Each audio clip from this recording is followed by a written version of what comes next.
What happens when one man tries to watch all of the horror films of the 1980s? Well, we're about to find out because I'm your host, Josh Spiegel, and this is the 80s Project.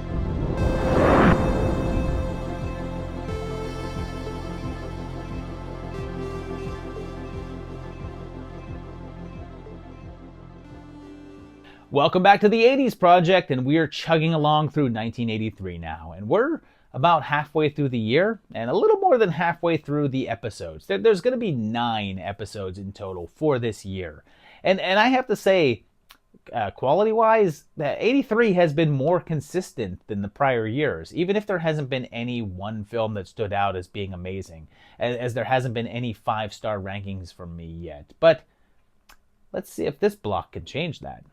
This block starts on August 6th in Italy, although it wouldn't get an American release until 1986, where it went straight to video. And it's A Blade in the Dark.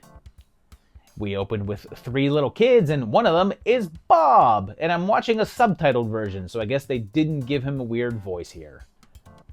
They're in an old spooky house and dare their friend to go in the basement, and he's seemingly killed. We then meet a musician who's hired to do the soundtrack for a horror film, and the man that hires him is Michel Soavi, director of the outstanding Della Morte dell'Amore, and it turns out that the opening scene was just a sequence from the movie that they're making. Bruno's worried about not doing a good job, so he decides to stay at the house where the film is set in order to get spooky inspiration. But on his first night there, a neighbor just sneaks into the house and hides in the cupboard, and he treats it like it's a normal thing to do because she's attractive. But there's more weirdness because there's a previous tenant named Linda who seems to have some odd quirks that Katya was investigating.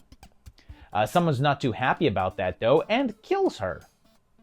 Suspiciously, the groundskeeper is then seen hauling around a big trash bag that looks about body-sized, but then Teddy's also around, as is Bruno's girlfriend Julia, and another neighbor girl, so the suspect list is growing. And this one is from Lamberto Bava, son of the master of Italian horror, Mario Bava.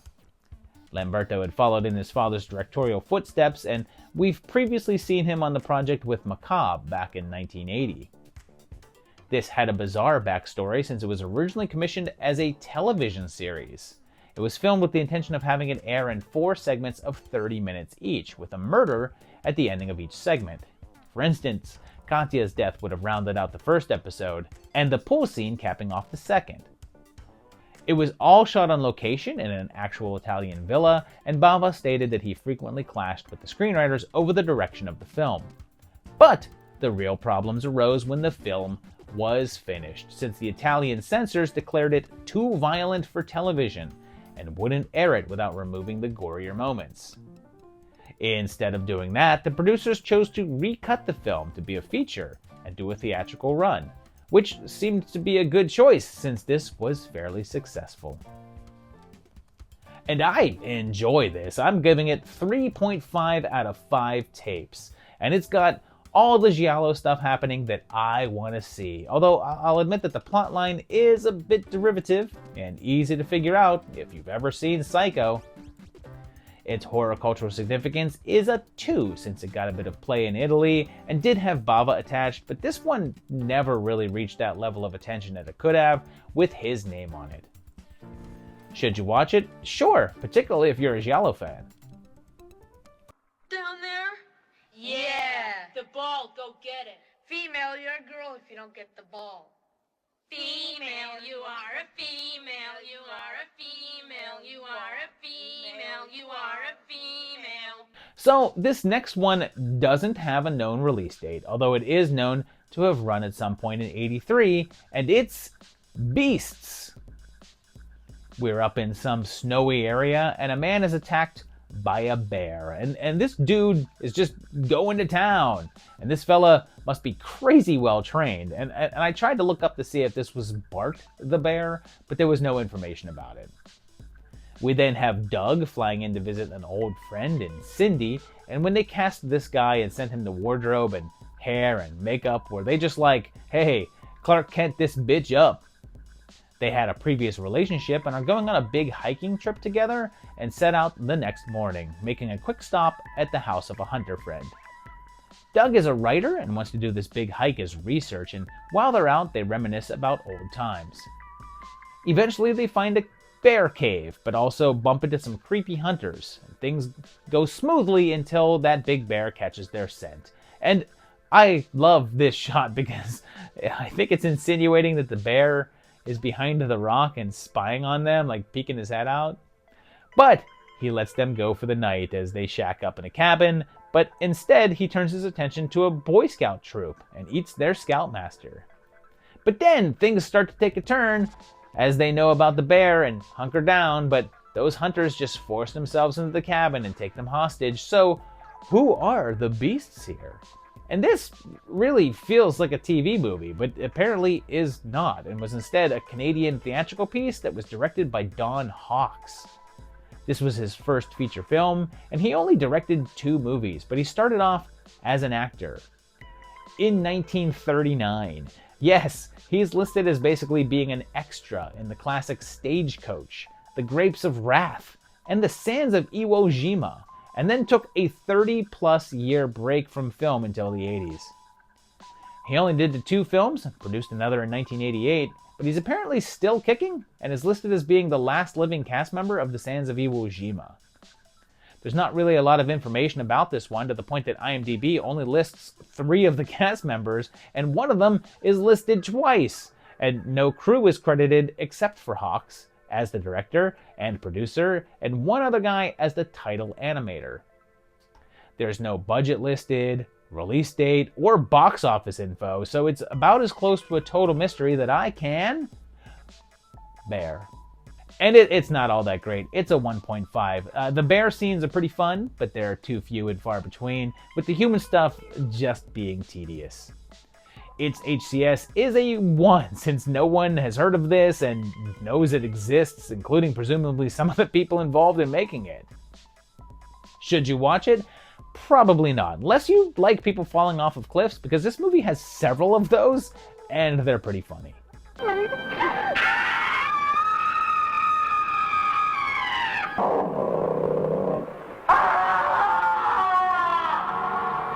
Let's check out another film with no set release date, with one that is just known to have been released in the UK in '83, and it's On the Third Day.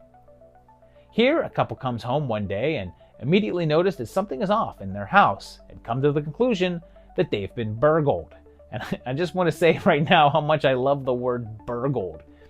It almost sounds nice. Oh no, I've been burgled. Tee-hee. Turns out that there's a man in the house, and at first they're angry at him, but he seems cordial and claims that he was friends with the man who used to own the house.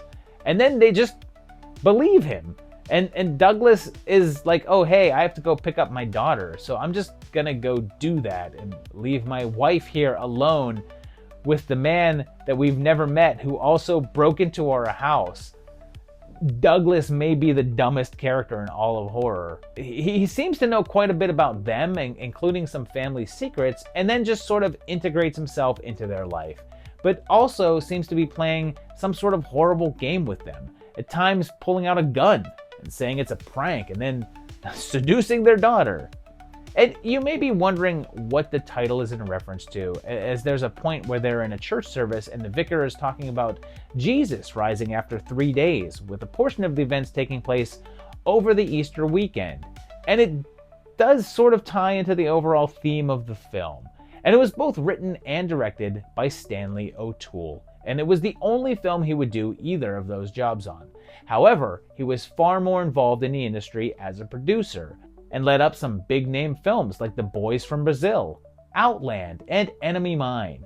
And here's a pro tip. If what I've been saying about this film sounds interesting to you so far, don't look up anything about it, because shockingly, almost every plot synopsis I saw online, even the ones that were like 2 sentences, reveal the ending of the film. I mean, it's not all that hard to figure out anyway, it's pretty obvious, but still. This is another one that has hardly any information about it floating around out there, and it's definitely quite a bit more psychological thriller than it is a horror film, but they really went in with the marketing of it being a type of home invasion flick. And I'm giving it a 2.5. I like some of what's going on here, but it's pretty damn predictable. You figure out what the big reveal is very early on, which drains all of the tension out of things. Its significance is a 1 since it's really unknown, has no known faces, and is barely horror. Should you watch it? I'd say not. It's not awful, but it's also not essential in any way.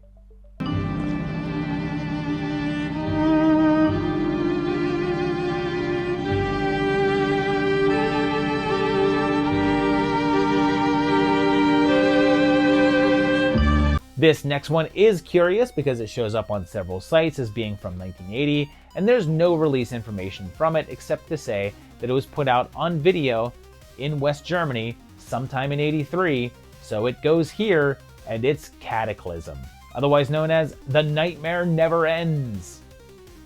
It has a married couple, and the husband is Big Ben, and his wife is having crazy nightmares. He takes her to a show where she's hypnotized and envisions Nazi Germany, but he later reveals that he has no powers at all, right before having some sort of seizure and dying. He leaves a message saying Moloch, and the police are baffled as to what happened. The officer in charge of the case is none other than Cameron Mitchell, once a pretty big name, but in this era was doing a number of low-budget horror flicks, and he's contacted by Mr. Weiss, who claims that this young man he saw on the TV is a crazed killer who doesn't age, which Lieutenant Stern says is impossible. Soon, Weiss shows up dead, and when Claire, a doctor, checks out his body, this is her reaction. Papers in his wallet show he was a Nazi hunter. Okay. So bear with me now, because James has also written a book called God is Dead, and his wife disapproves, but it catches the eyes of some Satanists. He's approached by a man that tells him Satan is indeed on Earth and tries to get his help, and then it's a battle between the writer, his wife, the cops, and the evil of a man who I think has goat feet here and dashing eyebrows.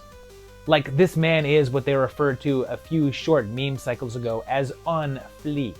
And holy crap, does this appear to have some complications involved. First off, it was shot back in 1980, but wasn't released until '83 and has 3 directors listed. One is Philip Marshak, and this was his only mainstream film, as the entire rest of his career was X-rated films, including the classic Dracula Sucks. But it also lists Tom McGowan and Greg G. Tallis as directors, and perhaps that's why this feels like several movies at once, since the Mitchell sequences seem so disconnected from the stuff with Hansen and his wife. Like, the weirdest aspect is that the writer was Philip Yordan, an Oscar winner. Not for this, though. He won back in 1955 for a film called Broken Lance. There were apparently 4 different versions of this release with different titles. It was called Satan's Supper, Shiver, Cataclysm, and The Nightmare Never Ends, and each of them had different editing and featured certain sequences deleted. But then, 2 years later, the entire film, in a much shorter form, would be used as the final segment for the anthology film, Night Train to Terror. And now that I said that, that song from that movie will be stuck in my head. And I'm going with a 2.5 on this one. There's some fun occasionally, but it's so all over the place and random, which can give a film a fun feel, but this one just hits tedium. Its significance is just a 1.5 since it's mostly unknown, but I'll give it the 0.5 for the couple of horror faces that were involved. Should you watch it? Maybe. There's some fun bits here and there, but I'm not sure it's worth going through the whole thing. Maybe the shorter version on Night Train is a better time frame. Who sent you? In the name of God, I command you to answer. The Master sent me. Name him. Zeder. We go on now to this block's big one, the most high-profile release here, and on August 12th, Cujo got off his leash and into the theaters. It begins with a fluffy little bunny wabbit, and he's chased by this massive St. Bernard and ducks into his warren, I guess to warn Hazel that there's a dog loose in the woods. However, his spot is also the home of a bat that bites him on the snout. We then meet little Jonathan Bauer and his mom, who would make just the cutest little werewolf, and his dad, who is either Hardcastle or McCormick. I'm not going to go and check which, but you can probably tell me, right? It seems like they're having a bit of marital troubles, but when their car is having some problems, he gets recommended to go see this guy, Ed Lauter. And you know, I know him from like 100 movies, but he doesn't really have that one character that I identify him with.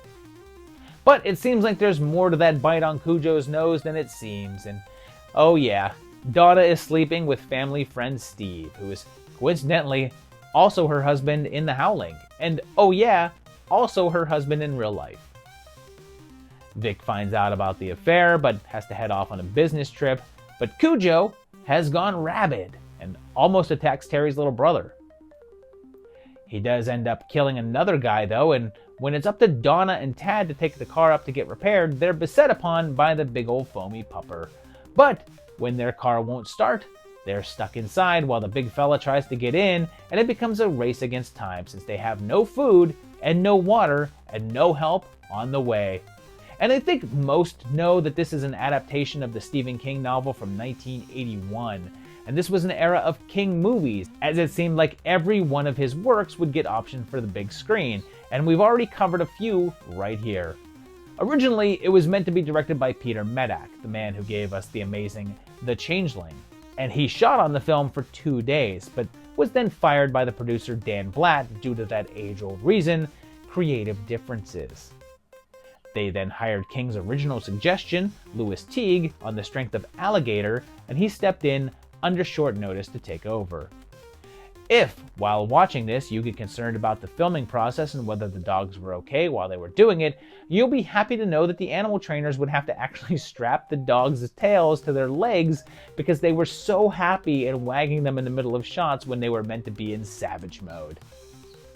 It was made on a modest budget of $6 million, and the shoot was a struggle. Dee Wallace had to be treated for exhaustion after filming, and little Danny Pintaro was only 6 years old and had to have his mother on hand at all times to help him with the script, as he could not yet read. Oh, and here's a fun King fact. There's a character here named Bannerman, a cop, and he's the same character with that name that's featured in The Dead Zone. And in the books, it's vaguely hinted that the dog may be possessed by the spirit of Frank Dodd from that one. However, since the two movies were put out by separate studios, any references to Johnny Smith and the events there were removed. Of course, it also famously changed the ending of the book, and I guess I won't spoil either here, but the book ending was considered one of the things that King got the most flack for in his entire career. And honestly, there was no way they were going to film that. It was given some mixed reviews, but it turned out to be a nice-sized hit, bringing in over $20 million in ticket sales. There was never a film follow-up, although there was almost one, since there were plans in 2015 to do a film called CUJO, which stood for Canine Unit Joint Operations, Cujo, but it was never made, which is a damn shame because that sounds like a cracking idea. There was a brief sequel on the page, though, since King wrote a short story called Rattlesnakes that is a sort of a follow-up that featured Vic dealing with the events of the film. And I'm a 3.5 on this one. I think it's a pretty solid movie that I've just never seen as great. Like, everything involving what's going on in the car is awesome, and it does a wonderful job of making Cujo a villain, but a tragic one, and all of the fluff around doesn't quite land as well. Its significance is a 4, since it's a very well-known movie from one of horror's most known writers, but it's not one that stuck as strongly as some of the others did and never became a part of the cultural landscape. Should you watch it? Yes, and realize that the movie ending actually is better. Zeder, wake up. Zeder. The next one arrived a little later in the month on August 21st in the UK, and it's Suffer Little Children. It's shot on video with that old school shot on video sound, and we're in a home for children, and a little girl is dropped off there with a note asking them to take care of her, and it says that she can't speak. They take her in, but she seems to make a door slam on a girl in the most hilarious way.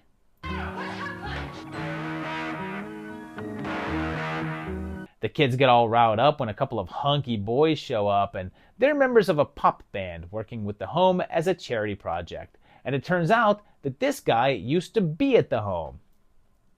He sits with the kids and talks to them, but you literally can't hear a word that they're saying except for the occasional silly crushed giggles.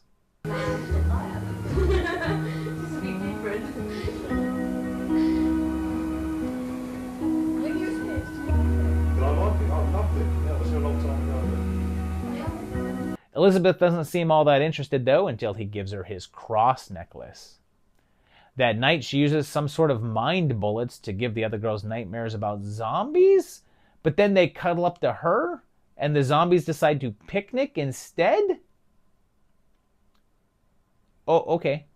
They soon find out that Elizabeth should physically be able to speak, so her problem is more mental. But then more accidents start to occur, and it seems like the kids are sort of worshipping her? Things start to escalate as little Elizabeth is clearly far more than she seems. And this is directed by Alan Briggs, the only film that he's credited as directing, and was written by Meg Shanks, although there's a story there. This was a production of the Meg Shanks Drama School from South London, and it said that Briggs and Shanks merely directed the students who appeared in the film to work through their own scenes and improvise, which is why the narrative seems to wander all over the place. And one thing that's likely not improvised is the theme song that's sung during a party, and it's unique. Suffer, suffer, suffer, little children. Suffer, suffer, suffer, little children. Suffer, suffer, suffer, little children. Suffer, suffer, suffer, little children. Surprisingly, it was also wrapped up in the whole UK video nasty debacle, although it's not on the official roster of banned films, but it seems as if the tabloids were calling it out and asking for it to be included, and it was seized from the distributor. However, it's also said that may have had more to do with the distributor's shady business practices than the content of the film itself. And I'm giving this one a 3. It was going to be a 2.5 since it's pretty terrible and the first hour is really slow and scattered, but holy crap is the final act of this one a trip. Everything just goes up to 11 really damn quick, and I thought that was a blast. Its significance is just a 1.5 though, since it's also really obscure, and I'll only give it the 0.5 for being tangentially related to the nasty list. Should you watch it? Yes, and realize that for a while you're going to be like, why the hell am I watching this? And then it'll just randomly click and you'll say, oh, that's why.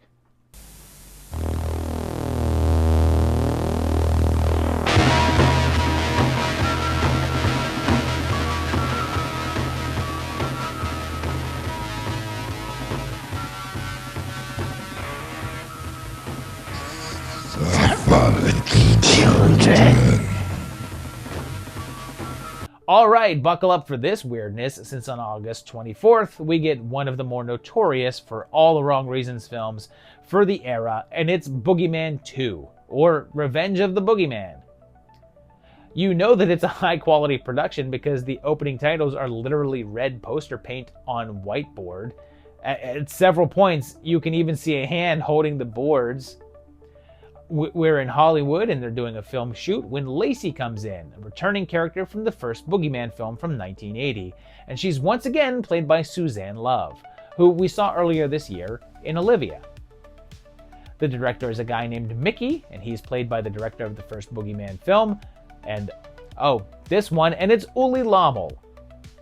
Lacey was invited to the woods by her friend Bonnie, and her kid is staying with her in-laws. And she's still trying to get over the events of the first film and says it's been 6 months since it all happened, and then proceeds to tell the story. And they do this by showing us footage from Boogeyman 1. And here's why this movie is infamous. A large portion of the first half of this movie is simply footage from the first. And it's said that around 60% of this movie is recycled, and only 40% of it is new footage.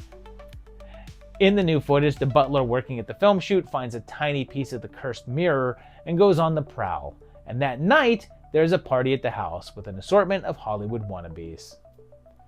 Mickey hears about Lacey's story and everyone tries to convince him to make a movie about it, although he doesn't want to. Well, I'm up for this part. It's a combination Star Wars and Smokey and the Bandit. He's a bootlegger in outer space. Can somebody make that movie, please? Please.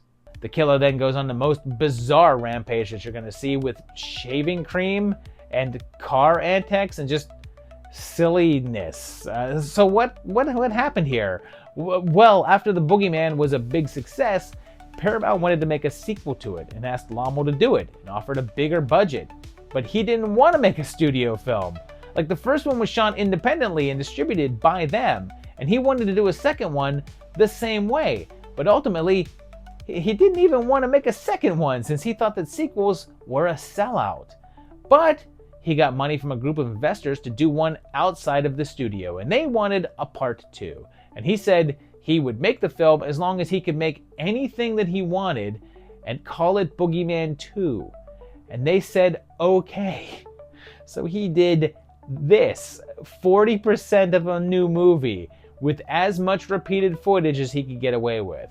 And he said that some of the investors loved it, but some hated it. Of course, because it contained so much of the old footage, and that film was banned in the UK as a nasty, this one was as well. And then it took on its own notoriety for being one of the most lazy films in existence. And I'm giving it a 2.5, which might seem a little high, but the killings at the ending are just so goofy and entertaining. Like, sure, I fast forwarded a good portion of this because I've seen the first one and I don't need the recap, but those scenes were worth it, and that ending is a hoot. Its significance is just a 1.5 though, since it's barely relevant because it's barely a movie, although it was a sequel to a popular film and is one of Lommel's, even if his name lost its value quickly. Should you watch it? This is a tough one. Maybe if you've never seen the first one and want a double dose of that one and some new stuff, or if you just want like a half hour of new killings, I don't know. Probably not, actually.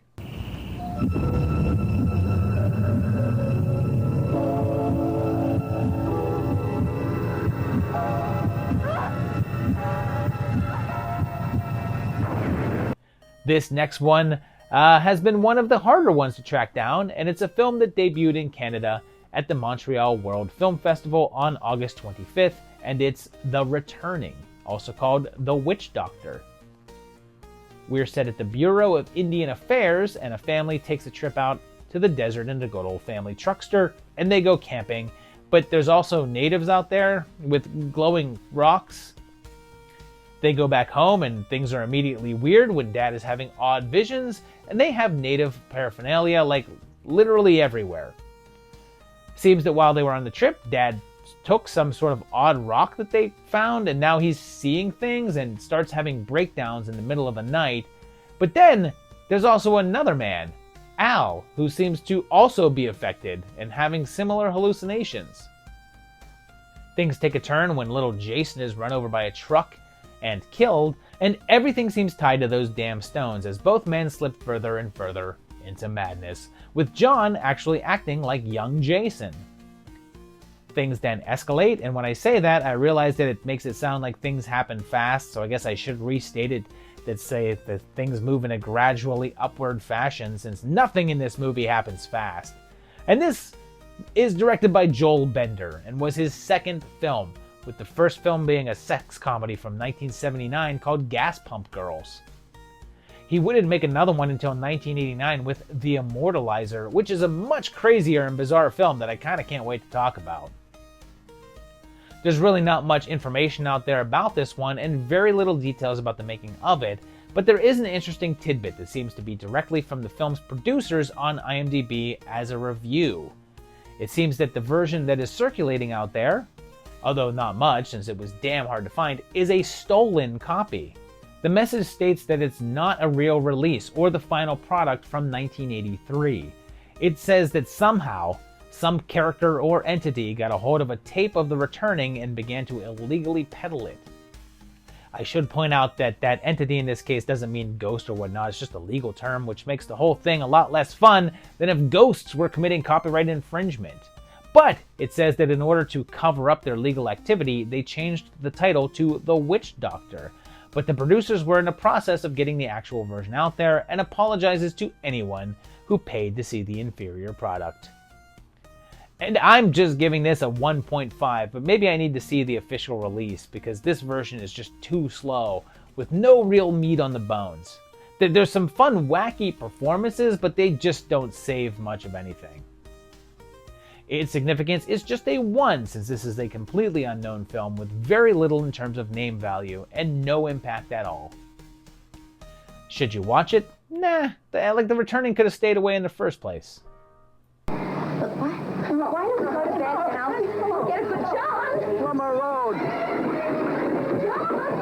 The last film on this block debuted in Italy on August 25th and got a US run later on in January of '85, but it's Zeder, or Revenge of the Dead. The opening has an odd woman attacked outside of an old house and killed. Shortly after, a young woman named Gabriella is brought there. It seems that she has psychic powers, and they use her abilities to find a skeleton buried under the floor.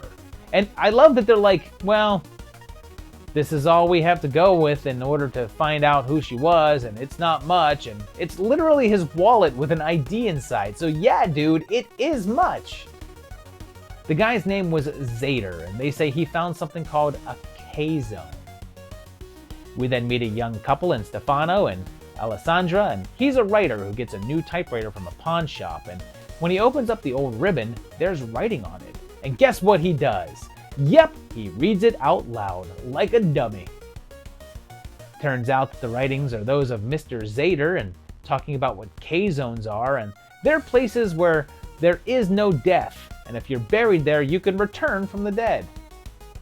Soon, he's haunted by what he thinks is people following him, and the sounds of heavy, strained breathing. His investigation eventually leads him to a big old spooky house, where dark events soon follow. And this Italian, maybe zombie film is directed by Pupi Avati, and it's the first film he's directed here on the project, but he's been involved with some others in a writing capacity. For filming, they used an actual abandoned complex, and it's called the Colonia Varese, and is said to have been a massive holiday getaway back in the 30s. However, when World War II happened, it was converted for use into a prison and hospital for German soldiers, and was then completely abandoned and was empty. According to IMDb, it's still standing to this day. If you're expecting Italian gore that you'd normally get from either the giallos or the zombie flicks, you're actually not going to get it, as this is a pretty low-key and restrained film. It was meant to be released earlier in the year, but then got pushed to August and did quite well in its home country, earning it a US distribution. Here it was given the title Revenge of the Dead and was chopped down some, although the current releases out there show the full uncut film. Also, a quick point is that the ending of the film shares some odd similarities to the finale of Pet Sematary, but surprisingly predates both that film and book. And I like this well enough, it's a 3. It's really not that exciting story-wise and really drags in the middle, but it's got a great atmosphere and is pretty effective at building a mood. Its significance is just a 1.5 since it's one of the more forgotten entries when it comes to Italian horror, but it did get a touch of notoriety, even without any big names attached. Should you watch it? Yes, with a Z.